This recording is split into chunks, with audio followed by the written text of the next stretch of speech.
Hey y'all, so it's me again, here for another installment of Lauren Speaks. I seem to have lost my glasses, but what does that matter? I'm getting new ones soon anyway. So anyway, I thought that I could do something today where I talk and I eat because I'm hungry and it's time for dinner. So I guess we're having Pan Asian today because I got some hit bitch grill and I got some soul kimchi. Yes. So, okay, if anybody knows what I meant by hit bitch girl, that one meme that with the young black girl, she was like, what did she say? She said, I think she took her mom's phone and she was like, she was started vlogging and she was like, oh yeah, me and my mom just came back from hit bitch grill. And then mom was like, what? Hit bitch grill. She's like, hibachi, baby. Yeah, iconic. I love that. So we're having some kimchi. Yeah, it's really good for probiotics. I need to be more consistent with my kimchi intake. So good. Mm, mm, mm.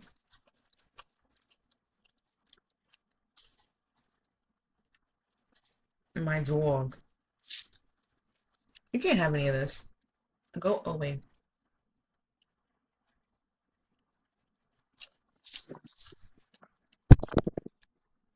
Oh, girl, give it up. Not happening. Okay, so I actually really want to talk about my stories, my experiences in the mental hospital. Somebody needs to ship you into a mental hospital.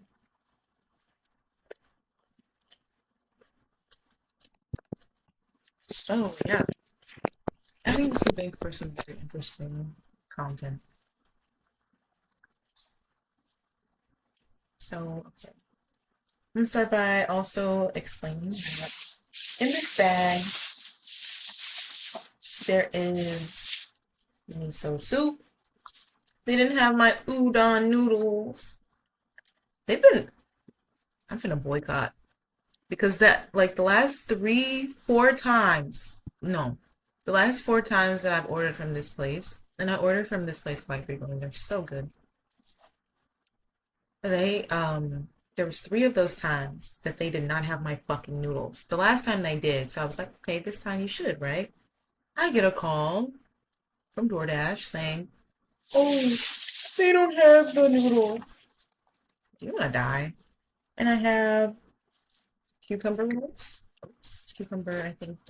Yeah, cucumber sushi rolls. Pretty sure. And some soy sauce. So yeah.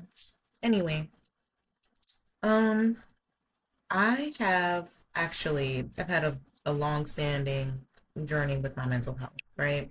It started very young for me. Just to give some backstory, Um, the first mental health concerns that I was ever taken in for were when I was 3 years old, 3 or 4, so very young. But there were a lot of other factors that were not also being addressed or listed as to what might have been impacting my mental health because it's not always biochemically, it can be very much environmentally, and the environment includes and involves other human beings.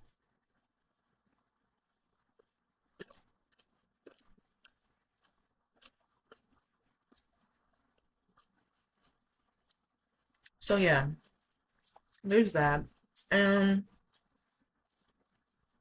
I'll say your mental health can get worse and worse when you're around people that don't take accountability for their actions. So don't do that. Not like you have much of a choice when you're super young, though, but just try to incarnate into a balanced family dynamic. Anyway, um, so yeah, I actually I got well acquainted in the mental health field, from toddler age onward, upward. Even after having moved into a different state, no, ma'am, you can't. Mm-mm. Um, so actually, I grew up in Pine Bluff, Arkansas, and then eventually we moved to Wisconsin. And I'll say the mental health scene was completely different. Intrastate, right? Cross state, cross country, whatever you call it. Cross country, the what is this? The vertical way. So it was a really interesting experience to, I'll say maybe it was a culture shock because it was not shocking in a way that was bad, but just like seeing the different ways that mental health is approached down south versus in the Midwest was quite interesting. Mm. I do wish that we could have maybe moved when I was, well, you know what? I guess we moved at a decent enough time for me to be able to tell the difference because I was still, although 9 isn't toddler age, it's still very young, right? It's not too far off from 4 and 5 and such. You're still within that single digit era to be able to, much of life is kind of like textured similarly. There's differences, of course, but and a lot of similarities. I don't know. This has been a personal experiment and an observation that I've had within myself from moving back and forth and such. And so in my experience, I would say it's a lot more there's a lot more resources in the Midwest. There's a lot more help, I'll say. And I feel like expertise and clarity. Maybe it's where we were in the state of Arkansas, probably could have something to do with it, but there was like a shortage of um, like professionals that were willing to help and show up in certain ways. And I'll say that definitely was quite a drag. Like it was negatively impactful. Just being aware of even how that shaped and affected my caregivers at the time and thus also, you know, if some people around you are gonna have that impact, then what do you think that others, are also experiencing in regionally speaking, right? So that was something that had always like dawned on me, and it seemed like there was just way more effervescence, more availability, more, just a lot more where we were headed in Wisconsin. And I'll say, excuse me, the kimchi is bubbling, baby. Um, it was interesting. A lot of things were, but I more so specifically, I'd only ever gone to the mental hospital, like the admissions where you're inpatient in Wisconsin. I'd never gone in Arkansas.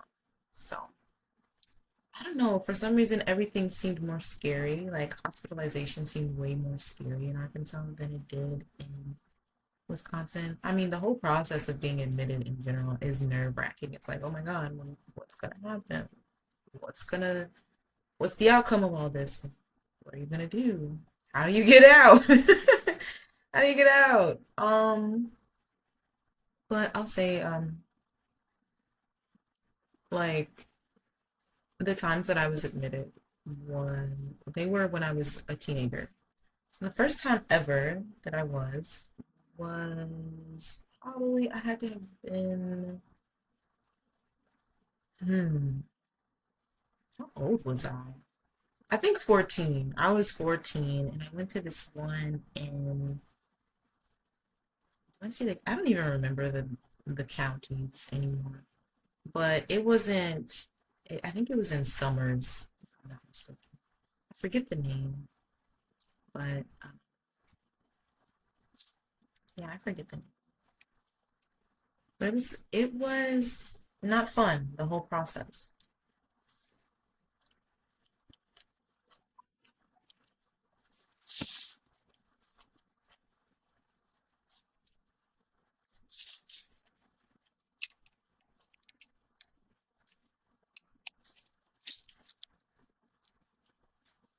You can't have that.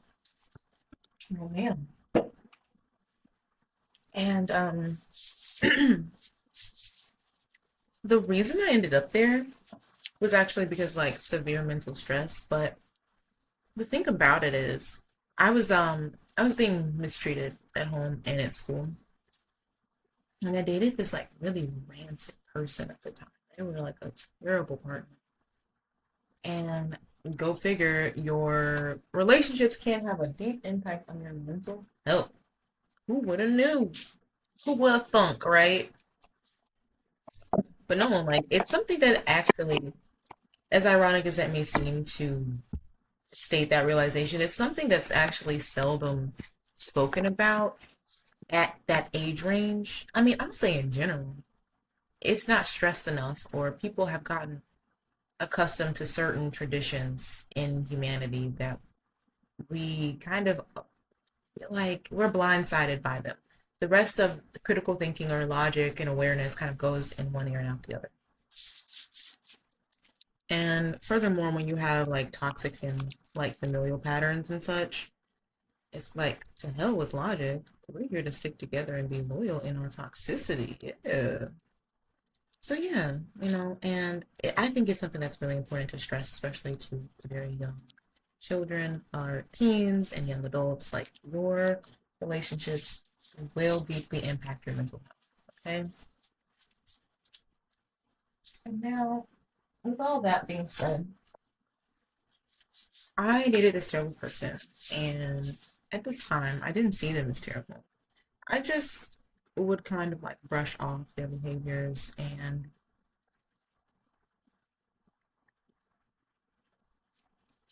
I was essentially taught to ignore a lot of things. So I did the same thing that I was taught to do. I basically um, just kind of overlooked things, even though I was internally side eyeing. I was like, you know what? Who am I to judge? Which is a lot of bullshit. Like, you're allowed to judge people that are going to be in your inner domains and inner circles. Like, absolutely. Use your most critical thinking when it comes to that. So, yeah.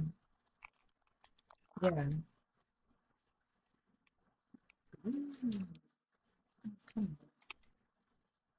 that's a lot of ginger. I'm pretty sure this is ginger. Why am I not able to pick just one little piece up? Look at that. It's, I guess it's red ginger. Mm. Mm-mm. Shoo. Bad gal. Um, yeah, so he was very emotionally abusive to me. And eventually I hit my breaking point. But the thing is, it wasn't noted because of the things that were going on in my life. It's like any time that I showed any sort of emotional expression in the home, instant admission. Instant, oh, is your mental health acting again up again? It's like I couldn't have emotions growing up because then therefore I was mentally ill.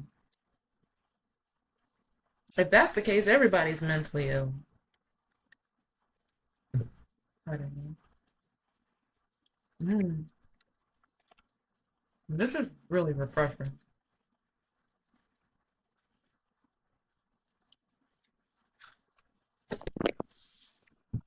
Look, everybody.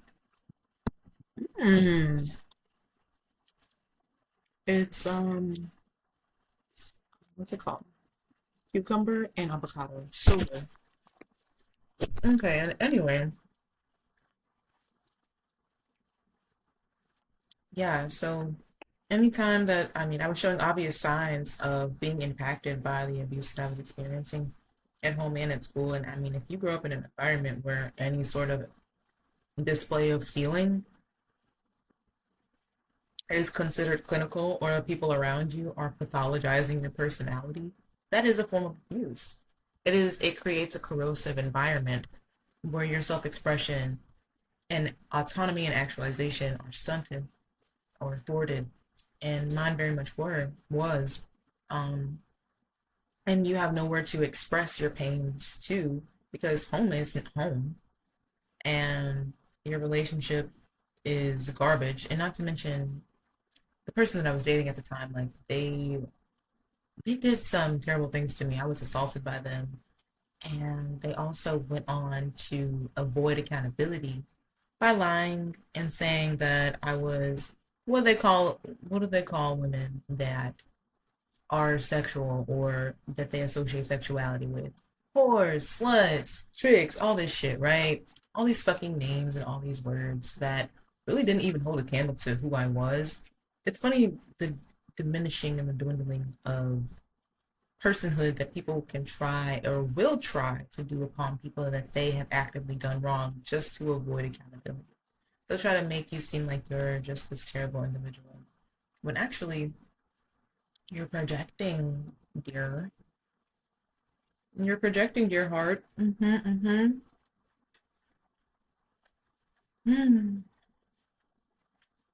That's so good. Um, so yeah, I got my one-way trip ticket to the mental hospital. And it wasn't so bad when I got there. It was a little scary. This is my first time. Um, yeah, this was my first time going. And I was nervous. I won't deny that. So, like my mom, I think, my parents, she drove me to the hospital and then, the ER. And then from there, the ER, you know, does this whole screening, 401 or 40, whatever the fuck, 5150. I don't know. They basically, it wasn't super emergent, but they get you in, right? And then they take you, and from there, I was transported to the mental hospital. So, yeah, you have to like, I don't know. I think I'm pretty sure you've got to get admitted first. It can work different ways. I think I've experienced things differently both times, for sure. But yeah, like the first time, I think I'm pretty sure that I ended up having to go there first, and then my guardian ended up going back to get my stuff to bring back to the place for me. And they have strict rules and regulations around like what is and isn't allowed as far as clothing. And I mean, at least the one that I went to, both of the ones that I went to, it's funny because I've also heard different stories that some places are not as strict as others, I guess. And but yeah, we finally get there. They check me out. They do the intake papers. They make sure that I don't have anything on me that can harm myself, be it as posed as a threat to myself or others. Um, yeah. And whereas I did feel like I was left out of the loop and I felt like I was immersed in a world of, I'll say disillusionment, pain, and distortion, which is ironic, right? I felt left out of the loop of life because it's like you see all your peers kind of like going on with their life without you.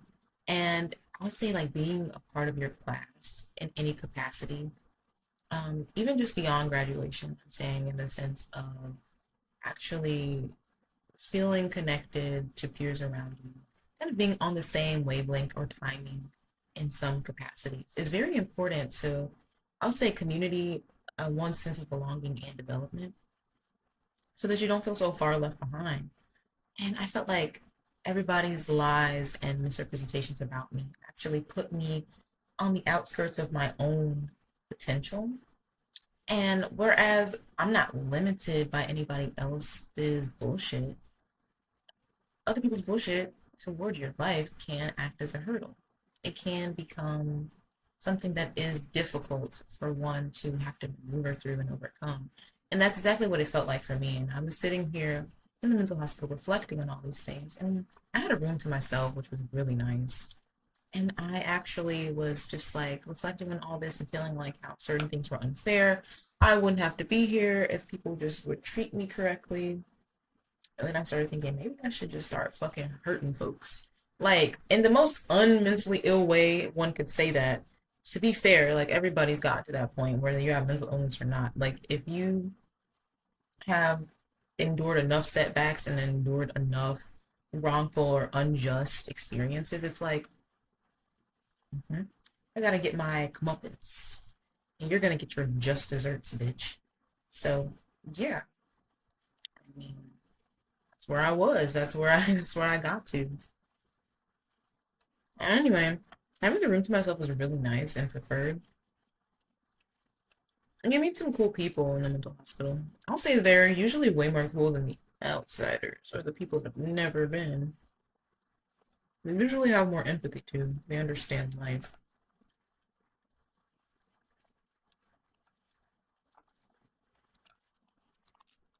hmm And typically, at least, a lot more than I feel like other people show or care to, I guess, enact or empathize back with you. What's it? That's to wasabi.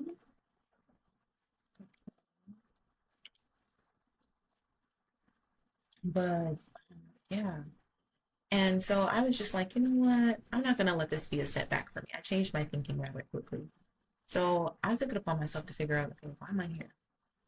Like if I'm alone, right? If I'm alone in this moment, there's got to be a reason. And I'm someone that has often been left alone, isolated to their own devices, just to myself, right? And I definitely, even if I do socialize, which I enjoy community and, camaraderie and all that fun jazz, right? I enjoy it. I like connecting with people, but I also like being left alone. I like being left alone. I need a moment to breathe, to chill, and to gather myself. I oftentimes seem to need more of those than time to connect.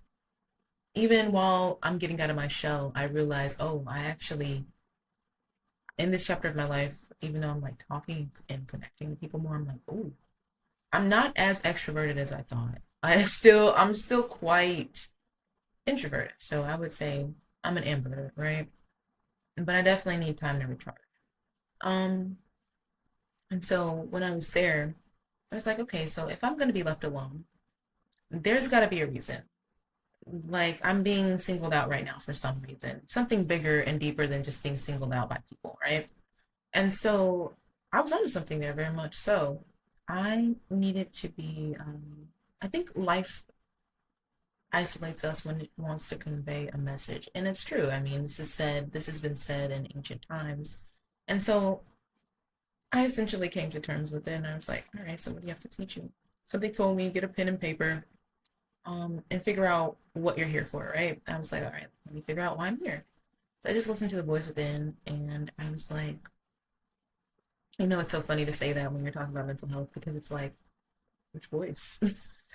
Which set of voices are you listening to? And I was actually scared for a minute to tell that because, there are certain things that are actually very normal, natural, and human that I feel like go under discussed, especially even surrounding topics of mental health, because firstly, it's so stigmatized and made to be a taboo that and automatically humans have a issue with their own humanity and thus as a result each other's. So when it actually comes time to talk about things that make us very real and very human, there's this natural either restriction, resistance, abhorrence, bypassing, friction there. And so it goes under discussed in ways that would actually be very clarifying and beneficial, um, and integrating to one's own humanity, right? And furthermore, with the topic of mental health, it's like even more, like 10 times more like, no, we don't do that or deny, bypass, lie to oneself. But it's like, bro, let's not. Let's not, because actually that is what deteriorates the mind if we think about it. Um, Not living in truth, authenticity. Um, but yeah, so like I sat with self and I was like, I'm here to speak. I'm here to do. I'm here to say something. Basically, it was revealed to me once you ask and you shall receive. And I was like, okay. But it's like the rest of the instructions didn't come to me. It was a very prolific experience. Like I felt like as I was sitting there with my journal, I felt like a golden light turned itself on me like a lamp. A lantern was lit up. And although this was like more so spiritually, I swear the room got lighter. And it was really cool because it was very enlightening and yeah, it was very awakening. for me. And so I figured that I'm here to speak. I'm here to talk. I'm here to share. And although I'm not even gonna, I was gonna say, like, although I may have gotten on it a bit late, at least I'm on it, right? I'm on it. I'm on it now because I was like, I kind of fell within myself, like, oh, hmm, there's no reason to speak. Nobody wants to hear me. Tons of people would love to hear what I have to say. Like, it's crazy that I even thought like that and that I even derailed myself before I took flight. And not to mention, um, it's like, that's the instructions you were given. That's, you just asked for them. And now you are pushing them away, essentially. It's like, well, not exactly pushing them away, but it's like you're gonna go against the instructions you were just given. And it's a little bit more complex than that sometimes. I mean, sometimes, yeah, you just gotta do and go with what you've been given, what you've been told to the best of your ability. But there was like deep, extensive, intensive trauma around my voice and speaking that really impacted my life and made the instructions following them 10 times harder. And if you're curious to actually hear about that story time, I'd love for you to stick around and click around on my channel.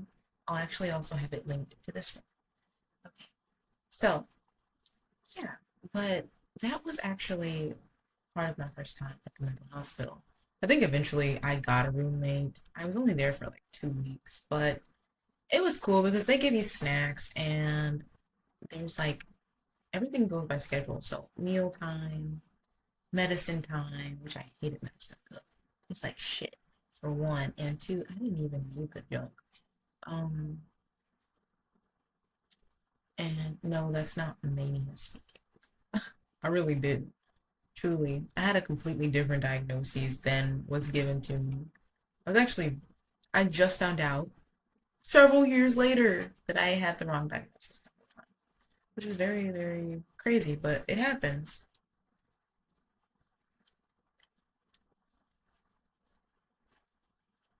But yeah, um, I actually met some really cool people there. And they say you're not supposed to swap information. Sometimes I wish I would have listened. I regret doing that with one person.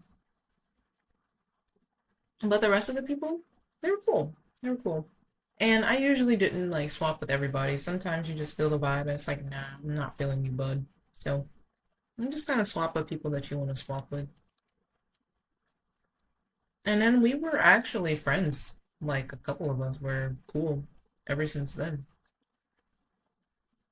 It's been nice. Um, and then also I'll say, um, the second time that I was in the mental hospital was probably actually like 2 years after this one. Yeah, I was like, it was always because of a relationship. Crazy. And you know what's funny? I actually have Pluto in my seventh house. So that's the house of relationships, and Pluto is the planet of death, rebirth, transformation. Very scorpionic themes, right? Yeah. So I learned a lot through relationships, and equally, my mental health has experienced a lot through relationships as well. And I'll say,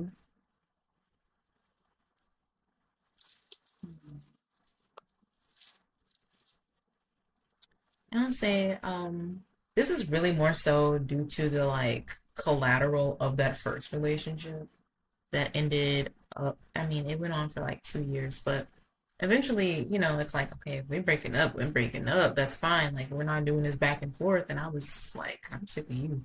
So I eventually blocked this person. I didn't actually, I had a problem. I didn't want to block people at first. I thought it was very extensive, very extreme and rude. But eventually you get to a point where it's like people will play with you if you don't get firm with their ass. So I blocked him and I was just like, yo, I'm sick of this. It became like, I don't know. I'll say one thing about me. It's been easy to take the trash out and keep it out. Sometimes I would just do it too late though. That was the only problem. Never had a problem with leaving the trash at the dump, but just about the timing rather. Like, girl, take it out now. It don't matter if it just has one piece of trash in it. Take that shit out before it turns into a heap. Okay? You are not waste management. But yeah, so there's that. And at this time,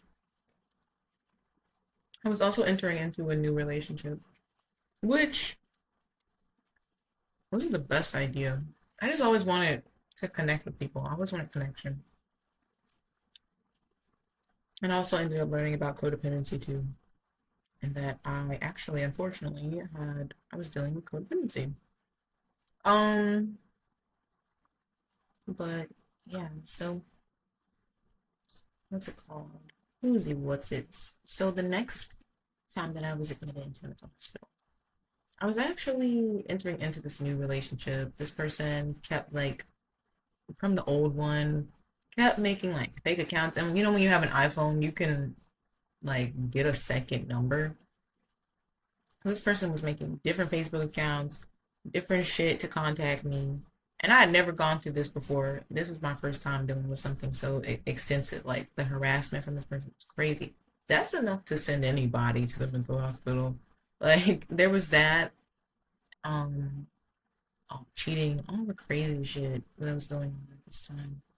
And then I entered into, because I never refined and corrected my template of my taste in men, which wasn't my fault, but I mean, if nobody else is gonna help you, it's kind of your thing. It's kind of your responsibility.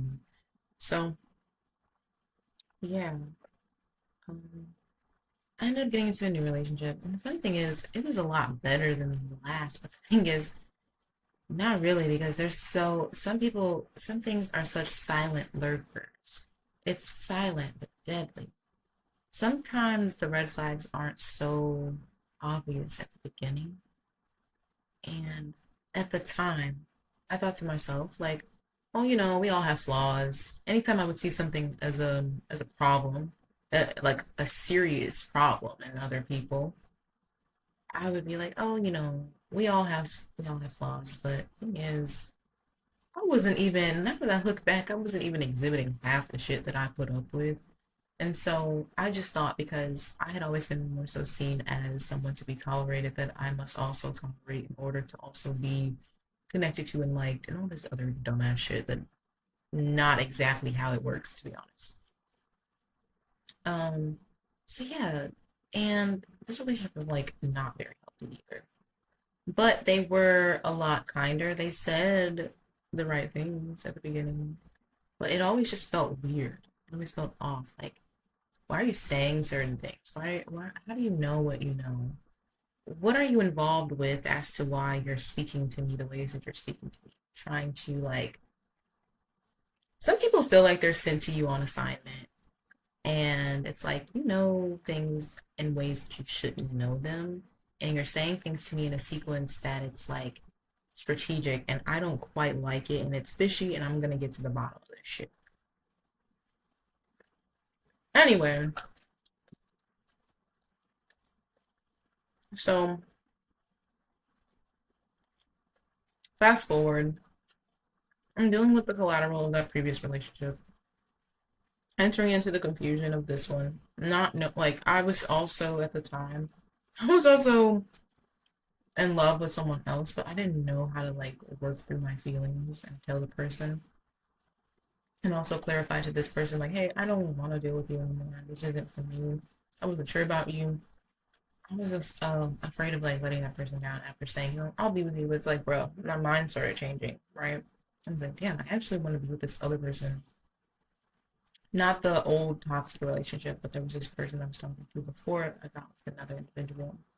And I was like, I was trying to figure out what I wanted because I didn't want to put all my eggs in one basket like I did with previous relationships. Like, let me be smarter this time, right? And so I dated, but actually, I should have just went with the first option before going with the second options, which ended up being a terrible other toxic relationship. But anyway, So once I eventually had a mental break from all the stress and strain and lack of support at home, not to mention my batshit crazy caretaker, I mean, I checked out mentally. Like I was crying a lot, inconsolably crying. And it's funny because she tried to console me. She tried to hug me. It's like, girl, firstly, I don't trust your ass, one.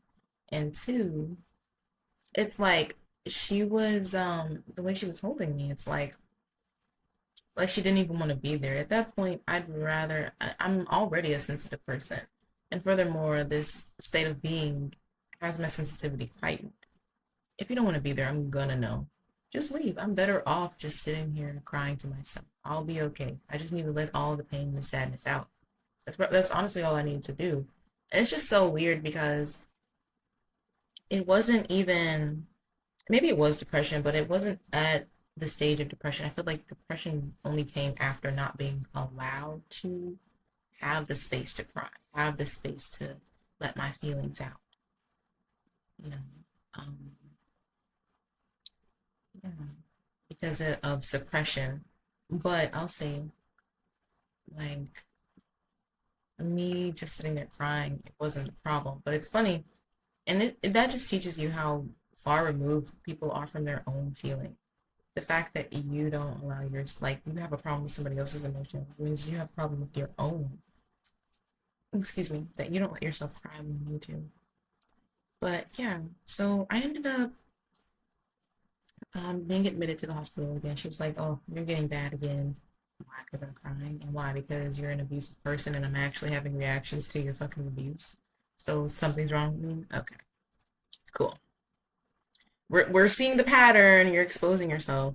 But anyway, so yeah, eventually I get admitted. And to be honest, I was set up in a position where if I had have spoken my mind, because I had a caseworker as well at this time, if I had to clarify things to her and let her know all the current stressors in my life, I think that I could have actually experienced a completely different trajectory and not have had to been admitted that night.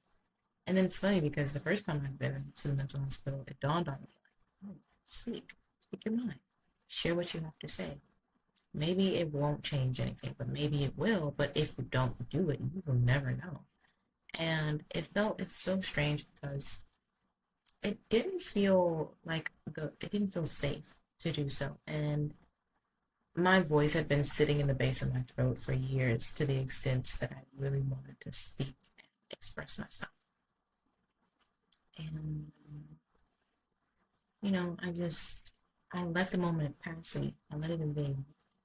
And I genuinely think that if I would have said what I said to her, because she would have listened, she actually really liked me, had a lot of respect for me, and I could sense that, and I valued her, appreciated her. She was so cool. Like, I got experiences from her that I would have never gotten otherwise, not even from my own mother. Like, she literally got me my eyebrows threaded for prom. I mean, not homecoming one year. She used to take me to Starbucks. I mean, what a fucking cool caseworker. Like, such a cool counselor. And it's just not every day that you meet someone. So I was really grateful for her. There's this like natural warmth. And I remember her favorite color too. She was really cool. I will always think of her very fondly. Um, yeah, cool person. Super cool. Um, but yeah, I really wish that I would have spoken to her and let her know everything that was going on in my life and the fact that it's like, hey, I want to break up this person. I don't like them. I don't know how to do it. I've never like successfully done so before. I just move away from people in silence. But some situations really do require you to like communicate, especially to break things off and enter into new depths and phases of self. So that's what I really, really like to do. Anyway, so moving forward, it's funny because it's like, you make the wrong decision or when your inaction costs you when the room just kind of it just dropped in this very sullen, sunken way where the moment of opportunity felt like a gateway, kind of like even an enchanting gateway of like think of like the whole cinematic of light peeking through the gates of heaven with like the harmonizing angelic choir like like, hey, you want to go that way, do that, say that. And then as the moment kind of dwindles, that time frame, it dwindles and it closes, and it's like the door shut, and it's you don't have the opportunity. And that feeling became a very pervasive theme throughout my life, and it sucked ass. And it led to a lot of regret. That could have been easily avoided, honestly. But girl. But anyway, hey, that's what trauma can do to the spirit. That's what trauma can do to a person. But yeah, so I ended up going to the mental hospital, like get all the shit. They trucked my ass on. I was actually put in an ambulance. I'm pretty sure I was put in an ambulance, and I think I know one of these times I was in an ambulance. I was in a mental hospital or the admission process. I don't know. There's been so many times I've been in the admission process, but never fully admitted. Um, I've only ever been admitted twice, and probably in the admission process, like probably 5, 6 times total, I think, or so. Um, that's crazy. I don't know. Sometimes I would like, I don't know how I got out of it, but things kind of like I wouldn't even say anything either. The script would just flip. And I know sometimes I would wish like I don't want to go. Like I would say it very strongly, almost declaratively, and it wouldn't happen. So magic. It's pretty cool. Um, yeah, anyway, so I went to this one time that ended up going. It it was bad, I'll say. Like I definitely was not in the best mental state. Um, and I was self-harming around this time as well. So I could understand the concern, but at the same time, it's like environmental factors are not being accurately accounted for as to how it would impact me mentally, emotionally, spiritually, even. But yeah, the self harm was like amping up at this time. It was not good. So yeah, they drive me to where I needed to be driven to, and I'm going to the mental hospital. I think I went the next day, if I'm not mistaken. I think I slept at home and then I went the next day. And it was funny because like this time, this one was different. I think they had like it was a little bit more high tech.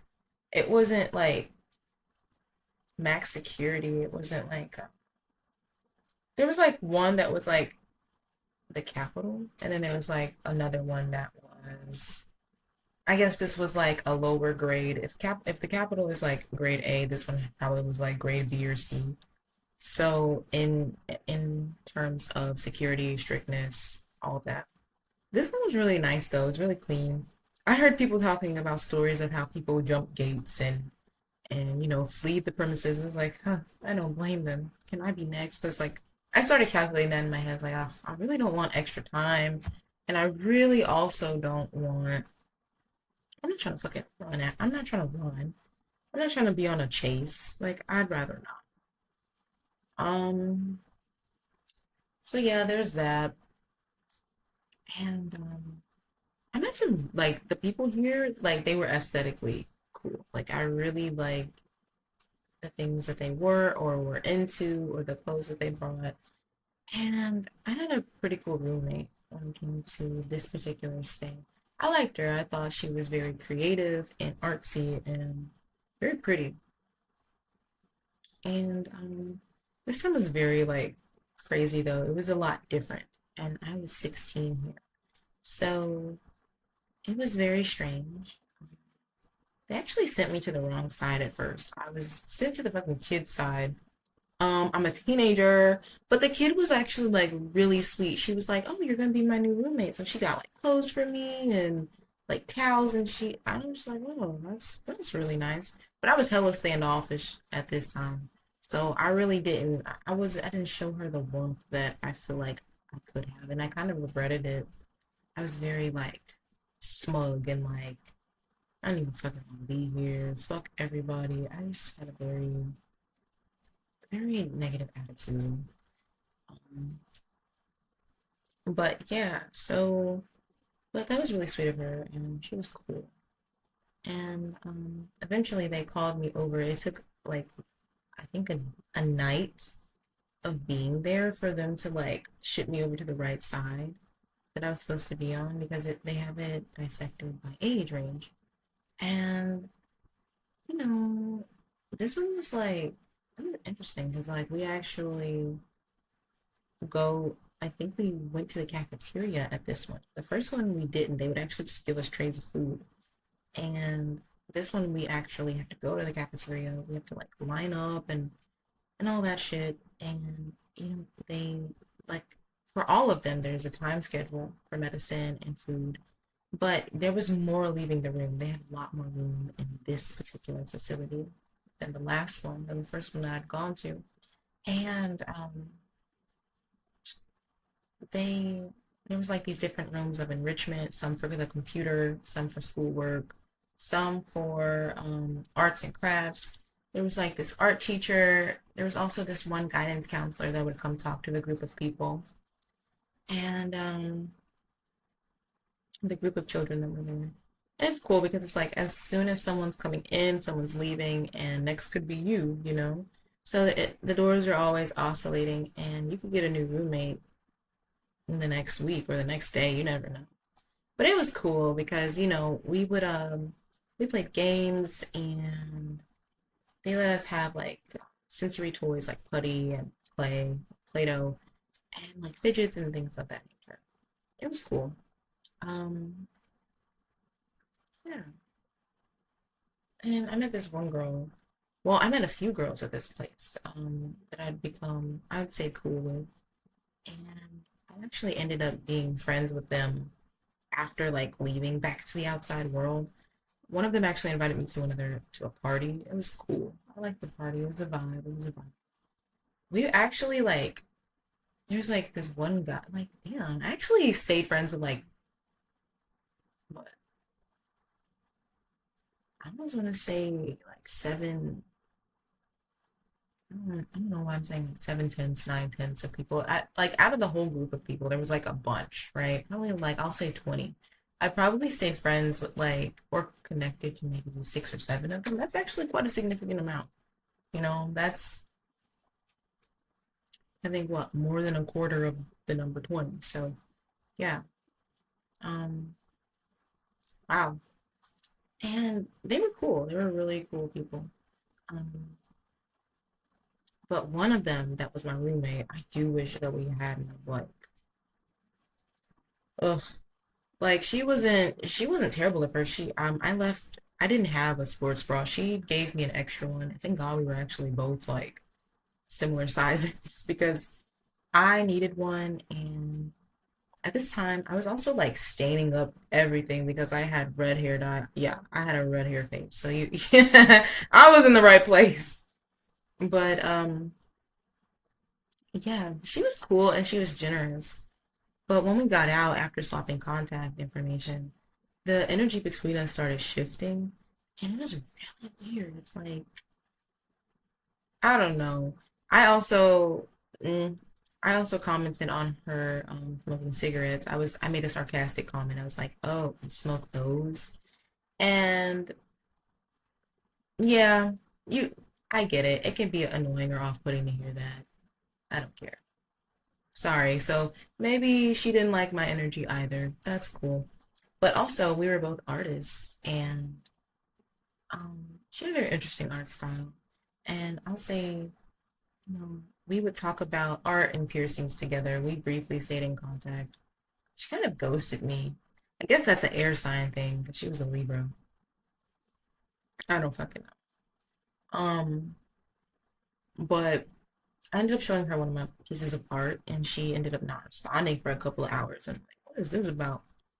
Um, I'm like, okay, well, I guess people get busy.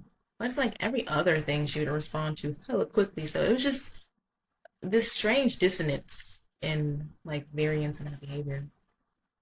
Um, so yeah, there was that. And I'll say like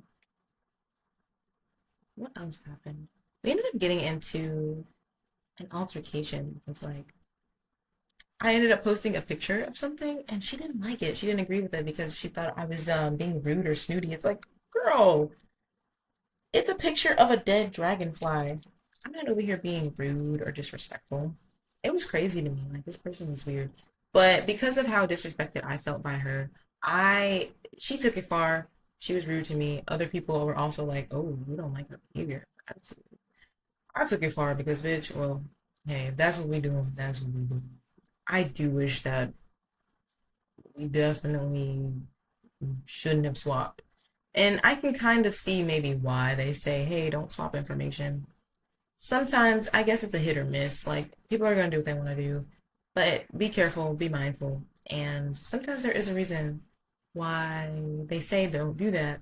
And sometimes there is a reason why people are in mental facilities. Boundaries are very important. They're very much a necessary thing. So, yeah. But other than that, like my time there was pretty cool. I got visitors like from my family, but my family was literally part of the reason I was in there, so I really didn't want them there. I hated them. It was very unenjoyable. Like, why the fuck are you? But I had to pretend to be happy. Um, Probably didn't have to, but it always felt like I should pretend to be happy around them. It's like, I guess they felt like they were a gift. Like, bitch, you are a curse. Get the fuck out of my unit. Ugh, unacceptable. Um, but yeah, so eventually, I kind of basically got really good at knowing how to talk to the people there, the professionals and shit, so that I could get out sooner. And the more cooperative you are, it's almost kind of like prison to some capacities. Just with some, there's just certain overlaps, although I've never been. I mean, it's kind of obvious that a lot of society kind of mimics the prison complex, unfortunately, especially things that are meant to like reform or help, which is really strange. What's up with that? Um, that's a whole nother topic for a different day. But yeah, so um, I'll say like eventually, there comes a time where you have to check in with your psychiatrist and see if you need medication changes, see what all is necessary for you, any alterations, you go to therapy, and all these things. You also get like, I think they have like movie nights and yeah, there's just a bunch of enrichment activities. There's even times to go outside. But there was times where they wouldn't let us go just in case we had like concerns or if somebody either threatened to run away that day or did prior run away. So they wanted to avoid that at all costs, understandably. But I kind of hate it because I feel like they were kind of killing it for the rest of us. Like, bitch, I just want to go outside and touch grass. I just want to touch grass. I don't care. I'm not trying to run away. I'm trying to get the fuck out of here officially, not drug the fuck back here. So yeah, and there was that. And I don't know. It was interesting because everybody like you see some really sad people there too, and it's like, gosh, I don't know. Things are just very moving and very emotionally charged. Like I feel like the intensity of emotions compact in one place. It's like a culmination of everything. Like you're experiencing other people's experiences, and also it made like the mental hospital made for a very philosophical environment. At least for me, it became very reflective and meditative, and it also made me wonder like okay, the extent to which I'm experiencing everybody else, I wonder who's experiencing me. Does anybody, what can people also identify about me? Although I was actively trying to like kind of like hide my own energy, hide my own vibe, because I didn't want to be connected to. I did, but I didn't. I pushed away the very thing that I wanted. And I always wondered, like, even despite my attempts of cloaking myself, what can people identify about me? Can they identify me accurately? But also, there's just a bunch of different experiences there. Like some of the people that I still ended up remaining friends with, I could tell that two of them took a liking to each other. And I was thinking to myself, like, oh, they're gonna start dating. Yeah, I called it. They ended up dating. That didn't end very well. I didn't say it out loud though. I wish I would have because they would have been like, "Ooh, bitch." No, I don't know. I just wish I would have said it out loud. But I think eventually we ended up talking. I was like, I could tell, yeah, you guys liked each other. It was pretty obvious. Excuse me. I just wish I would have called it beforehand, not after the fact. Stop it. Um, but yeah, it was a very unique experience, I'll say, being in the mental hospital. Mm,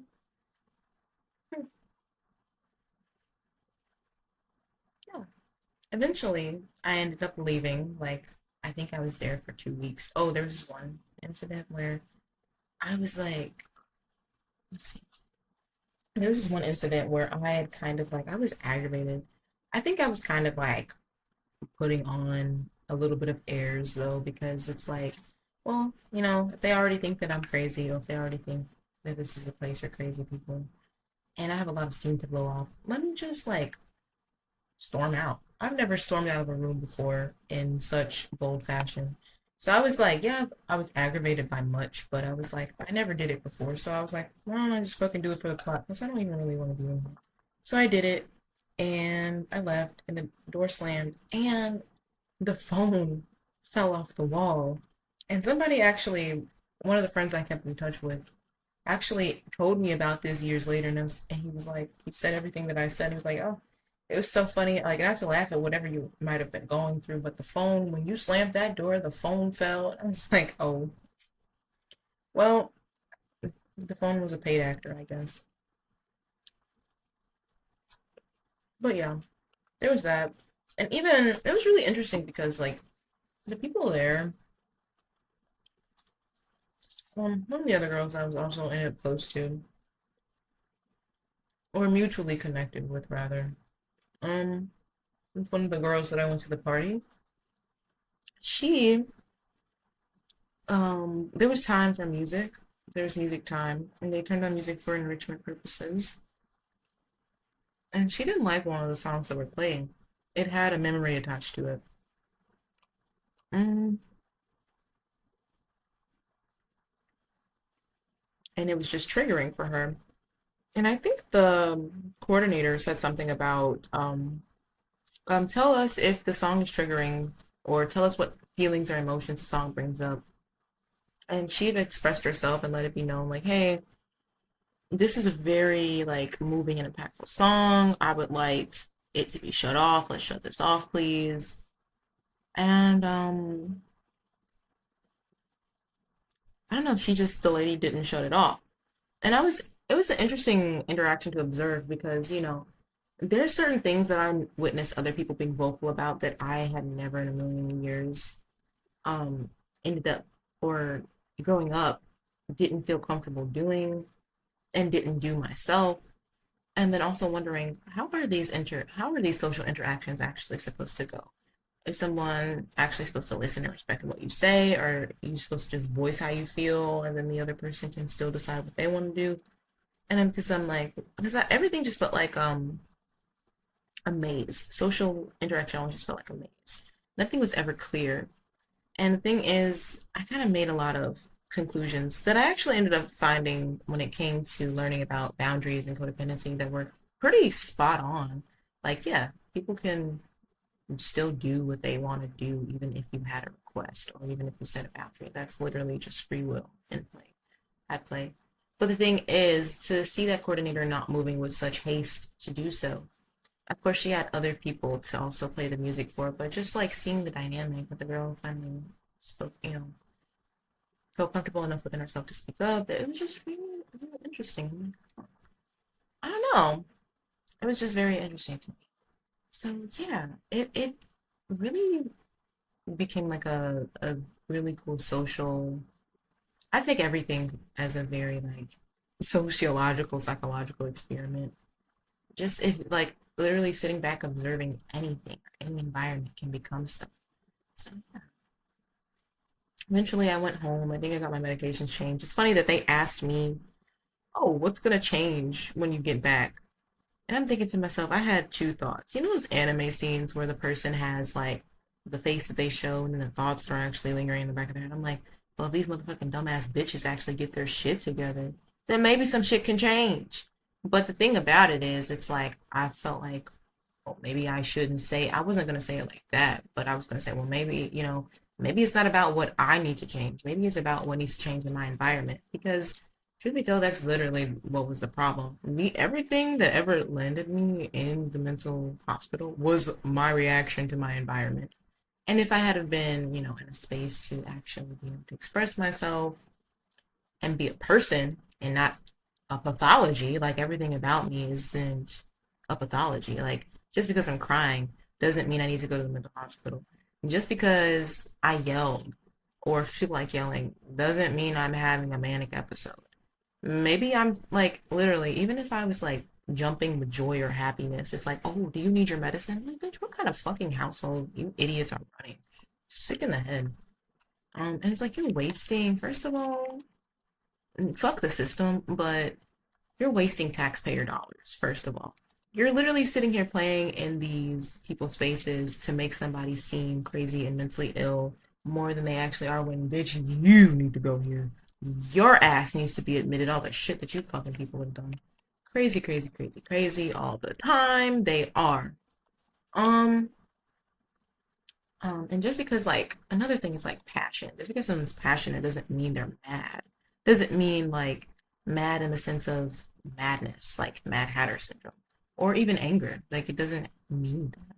That's another very misunderstood thing. People that are full of life will always be, I feel like, seen as crazy by small-minded, like short-circuited soul people with no true flame to them, no, they've disconnected from their own life force. So anybody with life is gonna seem absolutely ludicrous to them.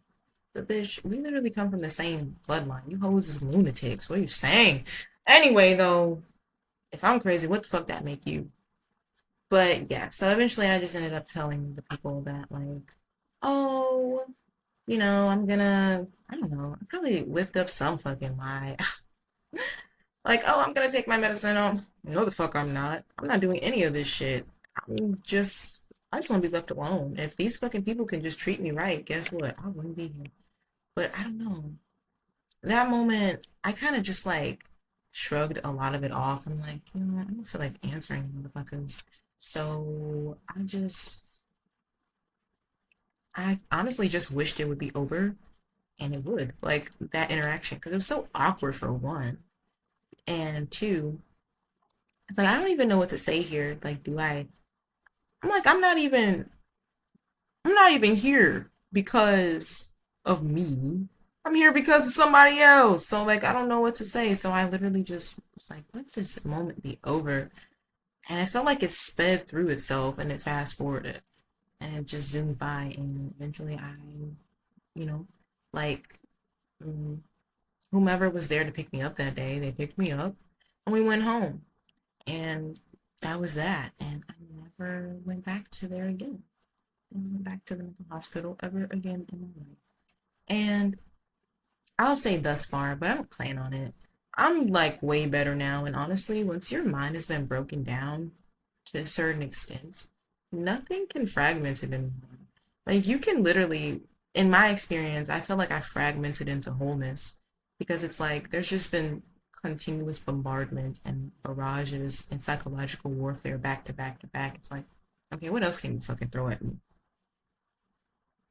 I've withstood it all. I'm okay. I'm a G. Like there's nothing more you can do over here, you know?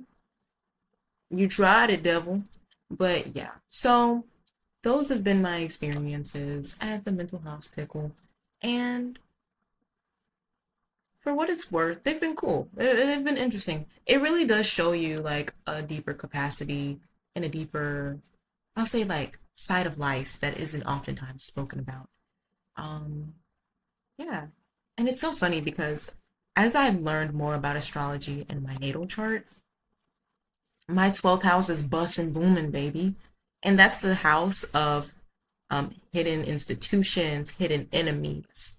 What else is the 12th house for? Deep subconscious themes, Um, everything that's Piscean, like delirium, mental health, even psychosis. Like there's a lot of things that are associated with Pisces, escapism, things that are on the outlier, things that are more so on the outskirts of society that aren't spoken about, like prison, institutionalization, um, self-undoing.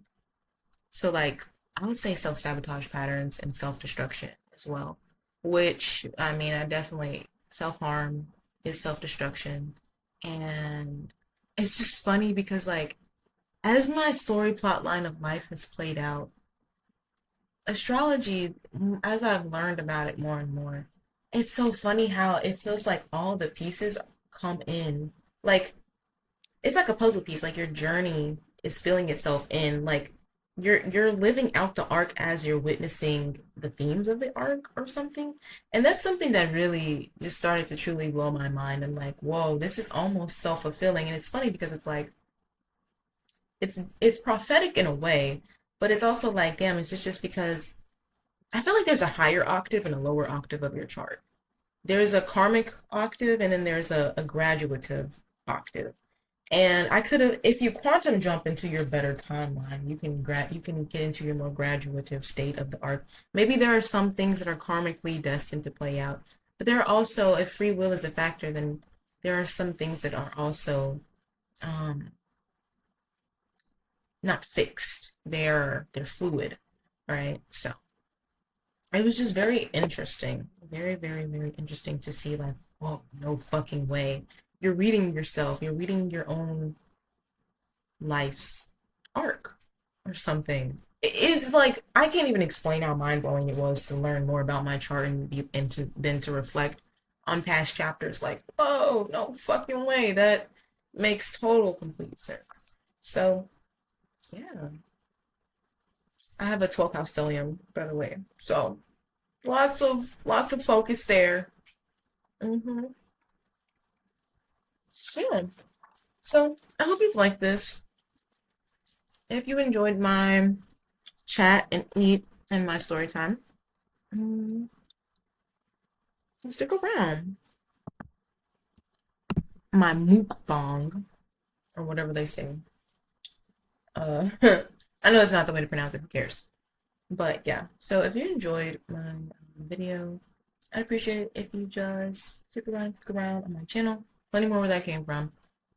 Yeah, and if you can relate, or if you have your own personal stories or experiences around the mental health field, things that you feel could have been different, things you feel could have been better, could be better for the future, I'd love to have that discussion. I'd really like to know people's thoughts and feelings because I want to go deeper into that topic myself. I have a lot of things that I believe could have been completely different and way improved for the individual experience in the um, mental health care field and all of those things. So yes, catch you next time on the next one.